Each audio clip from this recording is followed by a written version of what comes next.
Welcome to another Monday Momentum where I'm here to share a good word with you to start your week off right. Today, we're going to talk about 3 power moves that'll help you develop your mission and your vision. Listen, one of the things that I know for sure is that most people, doesn't matter if it's students or professionals, cannot answer this question with one sentence.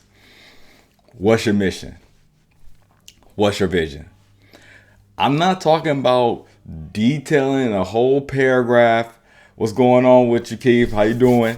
I'm not talking about detailing a whole paragraph, right? I'm talking about literally being straight arrow, right? Sniper with your mission and your vision. Can you do it in one sentence? And so when I tell people I help college students understand their natural gifts and talents to articulate them to industry leaders and get it so they can get a job before graduation, I truly can do that, right? My vision is to be a leading voice in leadership education worldwide, right? A leading voice in leadership education worldwide. And my mission is to help college students understand their natural gifts and talents and articulate them to industry leaders so they can get a job before graduation. Here's the truth. You can't lead clearly if you don't have clarity. I'm going to say that one more time. You can't lead clearly if you don't have clarity. That means that you know how you intentionally impact people's lives. What do you produce in people? Yes, we all want to speak life into people. Yes, we all want to see people transform. But how do you uniquely create the transformation for people is what you need to know before you start leading anybody, right? What do people expect from you? When people meet with you, what do they know from you? Have you ever had one of those meetings that somebody asked you, like after it was done, like, I had no idea what to expect, or somebody told you that and you was just like, honestly, like, I understand that. That is understandable. That happens to me all the time.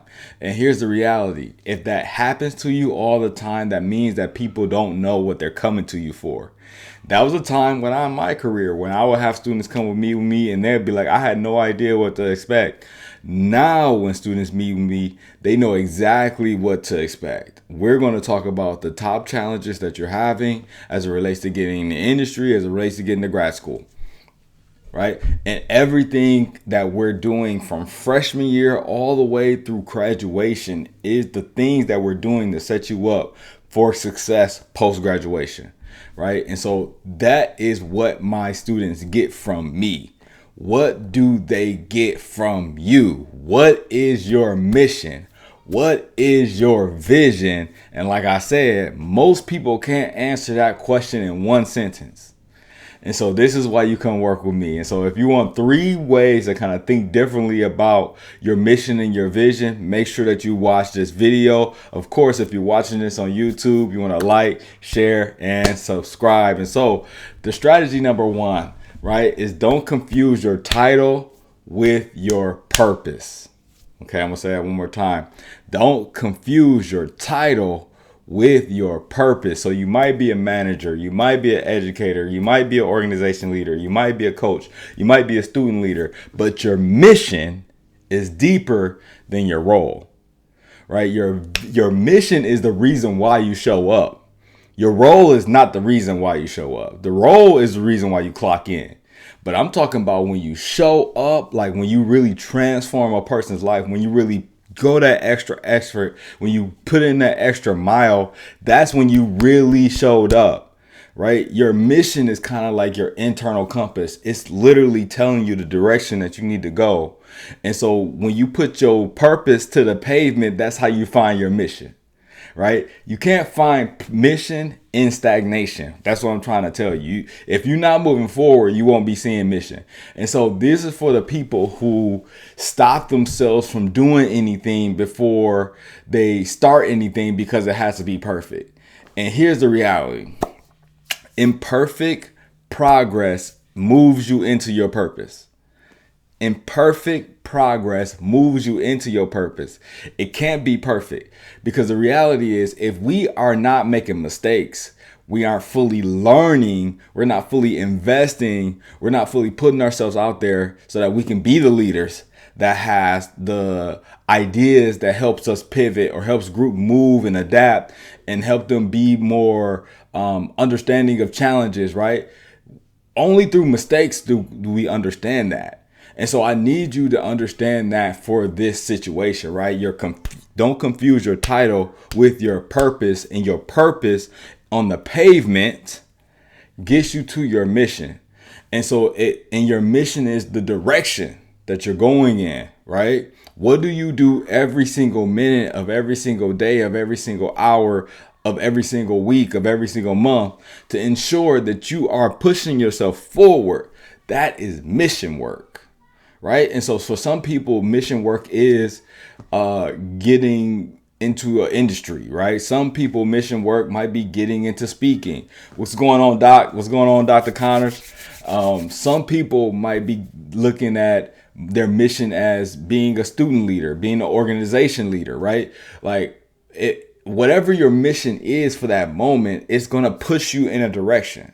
And so making sure that you do not just go without some purpose. That's what mission work is. Otherwise, it's just pushing you closer to your purpose, right? I can't actually say that Burger King was a part of my educational journey in this way. At the same time, if I didn't have Burger King when I was 14, I don't know if I would know what it means to work and save up in a time where I was making $2.85 an hour.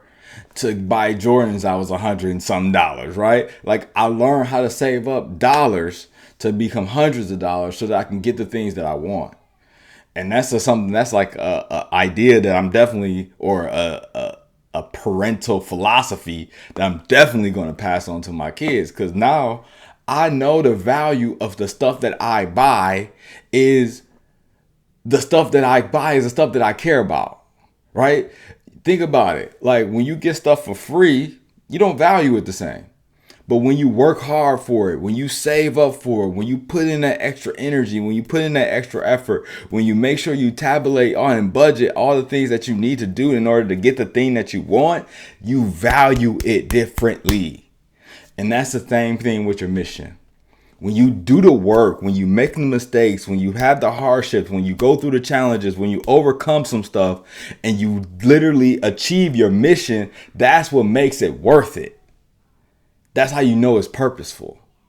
And so keep pushing forward. So that, hey, the next step that I want to make sure that I tell you is the power move number 2, right? And so if your mission and your vision aren't written down, it's not real. If your mission and your vision is not written down, it's not real. Listen, the more clarity you get, the more you should be writing. And the more you write, the more clarity you get. Right? Shout out to Dr. Connors on here. He wrote 19 books. You think he's clear on where he's going? Probably clearer than people who haven't wrote anything. Right? A lot clearer than a lot of people who haven't wrote anything. And so you don't get clarity by thinking harder. You get clarity by writing things out on paper. Right? Again, you don't get clarity by thinking harder.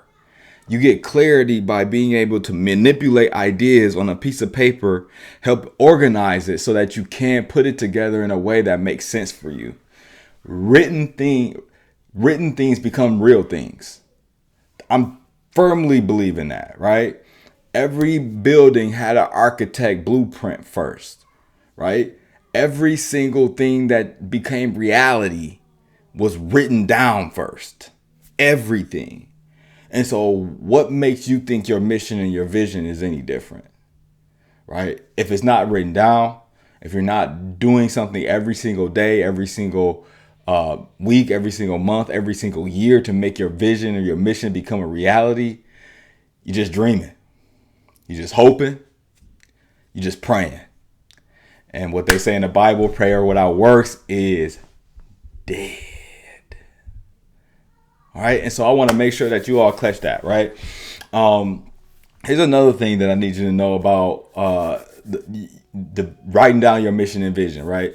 So something that you can think about is, what does your mission and vision exist to do, right? So whatever your mission exists to do, that's what a mission is. And then the vision is something that helps you exceed the world as a bigger place. And you need multiple things to happen in order for your vision to become a reality, right? So I want to live in a world live in a world where that's your vision, right? So think about your vision and your mission is like, vision might not take a year, might not take 5 years, might not take 10 years. Like for me, I had a vision to be a father in the home of a boy who had my face, right? And be responsible for his upbringing. That vision was 30 something years ago. Vision was 30 some years ago. And so now I have a 10-year-old that has my face, right? And now I'm learning to be responsible in the home and be responsible for his life. That's my mission. And so I do that every single day. And I've been doing that every single day for 10 years. I hope this is making sense, right? And so your vision is grand, it's big. And then your mission is what you do every single minute of every single hour of every single day of every single week of every single month of every single year to make your vision become a reality. And so I had to do some things in high school and college that maybe some of the people who I graduated with weren't doing, right? Like have kids. I wasn't ready to be a responsible father in the home in their life at 17, 16, 18, 20, 21, 24. I wasn't responsible enough. And so you definitely want to make sure that you're thinking about your mission, your vision, and how you write that thing down so you can make it real. The last thing I want you to think about is your story is your strategy. So too many people lead with theory, forgetting that their life has already taught them how to lead. Too many people lead with theory, not realizing that their life has taught them everything they need to know to lead. So what challenges shaped you? What moments push you to grow? What lessons do you carry into every room that you walk into, every situation that you lead in? When you know how your story and you know how to use your story to motivate and inspire others in your community, that's when you start making impact. That's when you start helping people grow. That's when you're leading, right? And so if this sparks something in you, I want you to take the next step and make sure that you download my mission and vision builder worksheet, right? It's going to be in the links below. Make sure that you get that freebie for you so you can develop your mission and your vision statement right now, so you can start working on your mission and vision today. You ain't got to wait until next week. You ain't got to wait till next month. You don't have to wait until you got a certain amount of money in your bank account. You can start leading with this freebie today. I literally just did a session at the Black Boys and Men Symposium in Grand Rapids, Michigan. Shout out to my Grand Valley Anchor Up family. And literally one of the people said that they took from my session on mission and vision driven leadership is that they can implement their strategies as soon as they get back to work. That's the beauty of my work. That's the beauty of the work that I'm doing. And that's the beauty of the work that you'll be doing to impact others. So excited to see you all. Listen, I want to make sure that you know the things that I just talked about. First, there's purpose, right? And your purpose is the thing that's going to help you get beyond the role, right? So don't confuse your purpose with your role. Know that your vision, your mission gives you direction. It's like a compass, so you need to write it down. And then the last thing is that your mission gives you momentum, right? And so what you need to do is look at the strategies that you want to use to be able to impact lives using your story. And your story is literally all the things that's coming out of your mission and your vision. Listen, y'all, if this was good, make sure that you like, you share, and subscribe. Watch the replay on YouTube. Of course, as always, keep Keep doing the good work.